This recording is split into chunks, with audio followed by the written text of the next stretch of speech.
Class के बच्चों, आज हम पढ़ा रहे हैं आपको चैप्टर 3 और जिसके कवि हैं भवानी प्रसाद मिश्र और चैप्टर का नाम है घर की याद।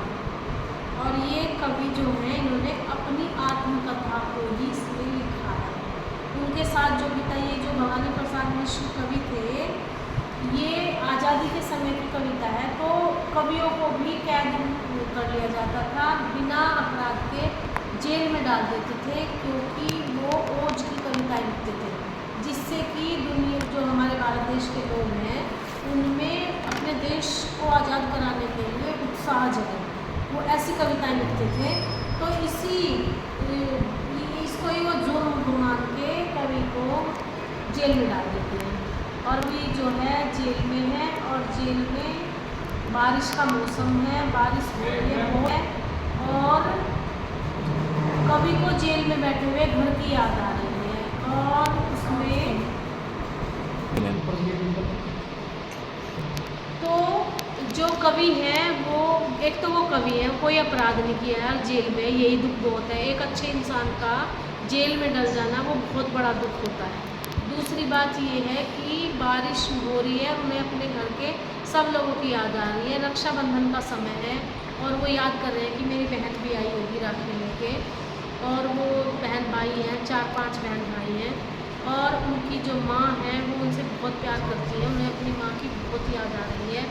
पिताजी को ये कहते हैं कि ऊपर से तो वो ये दिखते हैं कि वो बहुत कठोर हृदय हैं और बहुत मजबूत इंसान हैं, पहलवान टाइप की उनकी बॉडी है, लेकिन दिल से वो बहुत कमज़ोर है। अपने बच्चों के लिए वो बहुत ही, उनका हृदय जो है कोमल है, और वो सारी बातें याद कर करके बहुत परेशान हो रहे हैं। रात का समय है और ये कविता है, ये कोई हंसने की चीज़ नहीं है। कंटिन्यू करें तो बच्चों, ऐसे त्यौहार के मौसम में आधी रात का समय है, कवि को नींद नहीं आ रही है, तो वो कविता लिख देते हैं और कविता का हेडिंग डालते हैं घर की याद। तो अब हम पढ़ते हैं कविता। आज पानी गिर रहा है, बहुत पानी गिर रहा है, रात भर गिरता रहा है, प्राण मन गिरता रहा है। तो कवि कहते हैं कि आज बारिश हो रही है, पानी गिरना माने बारिश हो रही है, और पूरी रात हो गई बारिश होते हुए, लगातार बारिश हो रही है। प्राण, मेरे जो प्राण हैं और मेरा जो मन है वो गिर गिर के आ रहे हैं बादलों की तरह, और परेशान हो रहे हैं कि किस तरह से मेरे घर के मेरे बिना होंगे, मैं जेल में हूँ। वो कितने परेशान हो रहे हैं। बहुत पानी गिर रहा है, घर नज़र में तिर रहा है। अब कवि कहते हैं कि इतना पानी गिर रहा है, बारिश हो रही है, और जैसे सारा दृश्य अपने घर का मेरी आंखों के सामने तैर रहा है। घर में क्या क्या चल रहा होगा वो सारा मेरी नज़रों के सामने चल रहा है। घर की मुझसे दूर है जो, घर खुशी का पूर है जो। अब कवि कहते हैं कि मैं अपने घर से बहुत दूर हूँ, जेल में हूँ, मेरा घर मेरे से दूर है, लेकिन मेरा घर खुशियों का पूरा भरपूर ठिकाना है। जहाँ मेरा घर ऐसा है जहाँ मुझे सारी खुशियाँ मिलती हैं। घर में 4 भाई। अब वो कवि कहते हैं कि मेरे घर में परिवार कितना है, कि मेरे घर में 4 भाई हैं। मेरे मायके में बहन आई और मेरी बहन ससुराल से मायके आई हुई है। बहन आई बाप के घर, हाय रे परिताप के घर। अब वो कहते हैं बहन बाप के घर आई है, लेकिन हाय रे परिताप के घर, उसे बड़ा दुख हो रहा है कि उसके 4 भाइयों में से एक भाई उसके सामने नहीं है। घर से सब जुड़े हैं, सबकी इतने कब जुड़े हैं, 4 भाई 4 बहनें, बुझा भाई प्यार बहनें। अब कवि कहते हैं कि जो मेरा घर है उसमें हम एक दूसरे से जुड़े हुए हैं, मम्मी पापा भाई बहन सब भावनाओं से जुड़े हुए हैं।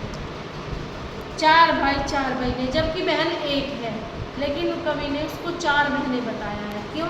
क्योंकि वो 4 भाई हैं, तो उन 4 भाइयों की 4 भुजाएं हैं, तो मानो वो एक एक भुजा पे वो बहन बैठी है। तो वो कहते हैं हर एक के हिस्से में वो बहन आ रही है, तो 4 बहनें, एक बहन 4 बहन के बराबर है, और सब उसे इतना ही प्यार करते हैं। और माँ बिन पढ़ी मेरी, आगे कहते हैं कि मेरी माँ पढ़ी लिखी नहीं है, दुख में वह गढ़ी मेरी, और उसे किसी चीज़ का दुख नहीं है, सिर्फ मेरा दुख है कि मैं उसके पास नहीं हूँ और मैं जेल में हूँ। माँ की जिसकी गोद में सिर रख लिया तो दुख नहीं फिर।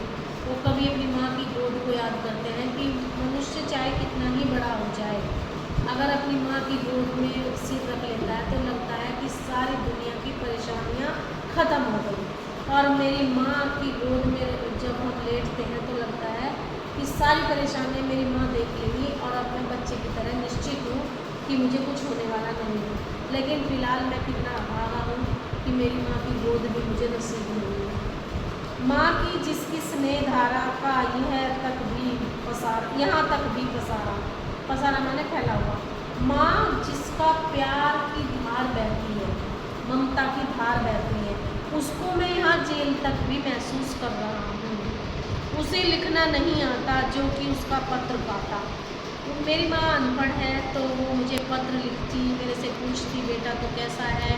माँ अपने बारे में लिखती कि मैं कैसी हूँ, लेकिन वो ऐसा कुछ नहीं कर सकती क्योंकि वो अनपढ़ है, पढ़ी लिखी नहीं है। पिताजी जिनको बुढ़ापा एक क्षण भी नहीं व्यापा। अब वो आगे कहते हैं कि मेरे जो पिताजी हैं उनकी उम्र 60-70 साल है, लेकिन जरा से भी वो बूढ़े नहीं दिखते हैं।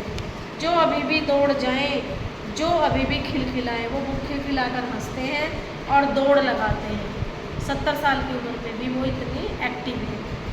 मौत के आगे न हिचके, शेर के आगे न बिचके। मेरे पिता इतने मजबूत हैं और इतने शक्तिशाली हैं कि शेर भी उनके सामने आ जाए तो वो शेर से भी मुकाबला कर लें, और मौत भी उनके सामने आए तो वो मौत को भी हरा दें। बोल के बादल गरजता, अगर वो ज़ोर से बोल जाए तो जैसे बादलों में गड़गड़ाहट होती है, इस तरह से वो दुनिया को हिला दें। काम में झंझा लरजता, और काम जो काम वो करने लगते उसे मिनटों सेकंडों में ही अपने शरीर की ताकत से पूरा कर देते। ऐसी पर्सनैलिटी वो अपने पिताजी की बता रहे हैं, कितना दमदार आदमी है। लेकिन बच्चे के जेल में जाने पर अब उनका क्या हाल हुआ है आगे कभी इसमें बताएंगे कि आज गीता पाठ करके दंड 260 करके, वो कहते हैं कि वो रोज़ गीता पाठ करते हैं सुबह को और 260 दंड बैठक लगाते हैं, एक्सरसाइज करते हैं, व्यायाम। खूब मुदगर हिला लेकर, मूठ उनकी मिला लेकर, मुदगर वो होते हैं ना जो उसमें पहलवान उठाते हैं उनको और ऐसे चलाते हैं, तो मुदगर भी हिलाते हैं, उनकी दोनों मुट्ठी मिला लेते हैं।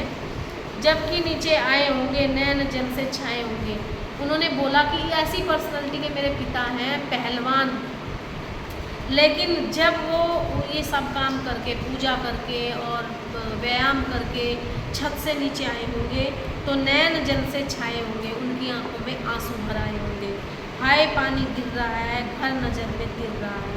आगे कवि कहता है कि ये सारी चीज़ें मेरे आंखों के सामने चल रही हैं कि किस तरह से माँ मेरे लिए दुखी हो रही होगी, किस तरह से मेरी बहन मुझे याद कर रही होगी, किस तरह से पिताजी सुबह व्यायाम करके नीचे आए होंगे, मुझे ना देखकर उनकी आंखों में आंसू आ गए होंगे। ये सारा सीन उनके सामने चल रहा है, इसलिए वो कहते हैं कि घर नज़र में फिर रहा है, मेरी नज़र में घर तैर रहा है।